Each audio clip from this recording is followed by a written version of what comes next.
तुम्ही कधी याचा विचार केलाय का? आषाढ लागला की आपल्या घरात तळलेले, खमंग आणि टिकाऊ पदार्थ का बनवले जातात? यामागे फक्त परंपरा नाही, तर आपल्या पूर्वजांचं ऋतुमानानुसार जगण्याचं शहाणपण दडलं आहे. चला तर मग, एका भांड्यात 1 कप गूळ आणि 1.25 कप पाणी मंद आचेवर विरघळवून घ्या. गॅस बंद करून यात 1 चमचा तूप आणि सर्वात महत्त्वाची ट्रिक, फक्त 1 टेबलस्पून रवा. यामुळे कापण्या जास्त खमंग आणि कुरकुरीत होतात.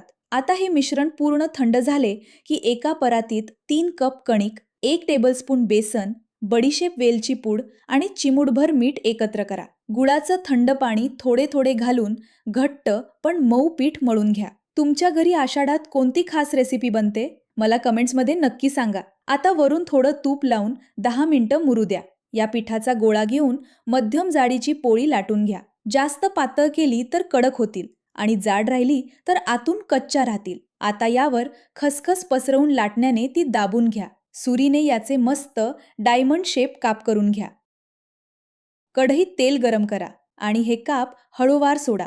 गॅस मध्यम ठेवून मंद आचेवर तळून घ्या, म्हणजे आतून मस्त शिजतील आणि छान कुरकुरीत होतील.